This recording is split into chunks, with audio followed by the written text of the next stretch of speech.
டெய்லியும் பைபிள் வாசிக்க முடியாதவங்க இதை கேட்டு பயன்பெறுங்க ஃப்ரெண்ட்ஸ். இந்த வீடியோ பிடிச்சினா மறக்காமல் சப்ஸ்கிரைப் பண்ணுங்க ஃப்ரெண்ட்ஸ். இன்றைக்கி வாழ்க்கைக்கு தேவையான இறைவார்த்தையில் என்ன பார்க்க போகிறோம்னா, எரேமியா 17 யூதாவின் பாவமும் தண்டனையும். யூதாவின் பாவம் இரும்பு எழுதி தானியாலும் வைர நுனியாலும் எழுதப்பட்டுள்ளது.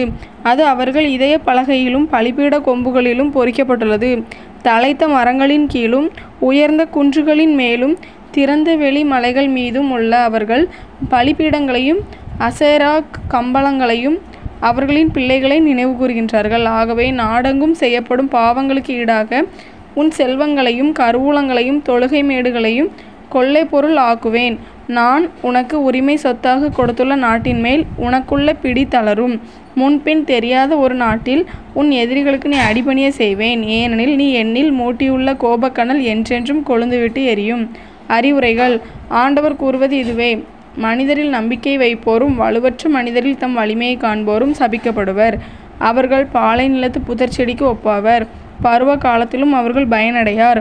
பாலை நிலத்தின் வறண்ட பகுதிகளிலும் யாரும் வாழா உவர் நிலத்திலுமே அவர்கள் குடியிருப்பர்.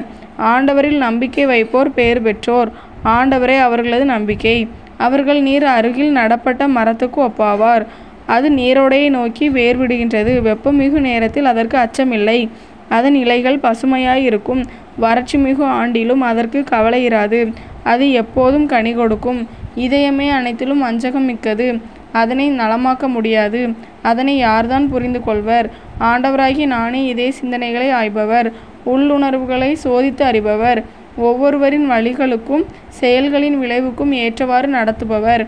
நேர்மையற்ற வழிகளில் செல்வம் சேர்ப்போர் தாம் இடாத முட்டைகளை அடைக்காக்கும் கௌதாரி போன்றோர்.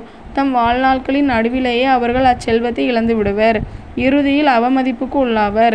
நம் திரு தூயகம் தொடக்கத்திலிருந்தே உயர்ந்த இடத்தில் அமைந்த மாட்சிமிகு அரியணையாய் உள்ளது. ஆண்டவரே, இஸ்ரேலின் நம்பிக்கையே, உம்மை புறக்கணித்தோர் யாவரும் வெட்கமுறுவர். உம்மை விட்டு அகன்றோர் தரையில் எழுதப்பட்டோர் ஆவர். ஏனெனில் அவர்கள் வாழ்வளிக்கும் நீரூற்றாகிய ஆண்டவரை புறக்கணித்தார்கள். எரேமியாவின் மன்றாட்டு. ஆண்டவரே, என்னை நலமாக்கும், நானும் நலமடைவேன். என்னை விடுவியும், நானும் விடுதலை அடைவேன். ஏனெனில் நீரே என் புகழ்ச்சிக்குரியவர். இதோ அவர்கள் என்னிடம், ஆண்டவரின் வாக்கு எங்கே, அது நிறைவேறட்டுமே என்கிறார்கள். அவர்கள் மேல் தீமையை அனுப்ப வேண்டும் என்று நான் உம்மை நெருக்கவில்லை. கொடுமையில் நாளை நான் விரும்பவில்லை. நான் கூறியவைதாம் உமக்கு தெரியுமே.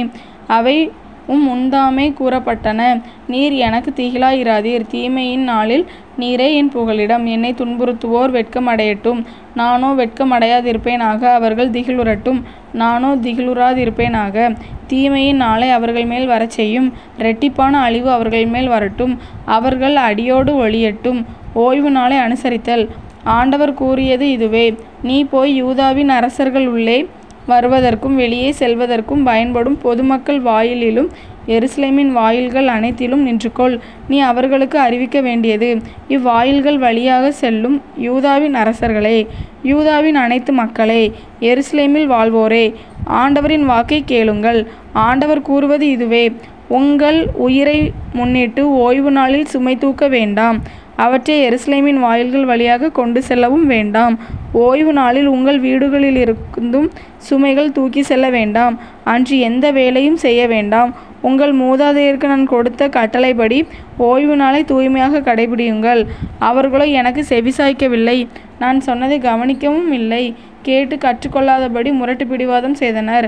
ஆண்டவர் கூறுவது: நீங்கள் எனக்கு செவி கொடுத்து ஓய்வு நாளில் இந்நகரின் வாயில்கள் வழியாக சுமை தூக்கி செல்லாது வேலை எதுவும் செய்யாது ஓய்வு நாளை தூய்மையாக கடைபிடிப்பீர்கள் ஆகில், தாவீதின் அரியணையில் அமரும் அரசர்களும் இளவரசர்களும் இந்நகரின் வாயில் வழியாக செல்வார்கள். குதிரைகளிலும் தேர்களிலும் ஏறி செல்வார்கள். அவர்களோடு தலைவர்களும் யூதா நாட்டினரும் எருசலேம் வாழ் மக்களும் செல்வார்கள். இந்நகரில் என்றுமே மக்கள் குடியிருப்பார்கள். அப்போது யூதாவின் நகர்களில் இருந்து, எருசலேமின் சுற்றுப்புறங்களில் இருந்தும், பென்யமீன் நாட்டிலிருந்தும், செபேலா சமவெளியில் இருந்தும், மலைநாட்டில் இருந்தும், நெகேபியில் இருந்தும் வருபவர்கள் எரிபலிகளையும் மற்ற பலிகளையும் உணவு படைகளையும் தூபத்தையும் நன்றி பலிகளையும் ஆண்டவர் இல்லத்துக்கு கொண்டு வருவார்கள். ஆனால் நீங்கள் ஓய்வு நாளை தூய்மையாக கடைபிடிக்க வேண்டும். அன்று எருசலேமின் வாயில்கள் வழியாக சுமை தூக்கி செல்லக்கூடாது. எனினும் என்னுடைய சொல்லுக்கு நீங்கள் செவி கொடுக்காமல் இருந்தால், நான் எருசலேமின் வாயில்கள் தீப்பற்றி எரிய செய்வேன். அது நகரின் அரண்மனைகளை அழித்துவிடும். அத்தீயோ அணையாது. இது ஆண்டவர் வழங்கும் அருள்வாக்கு. இறைவா உமக்கு நன்றி.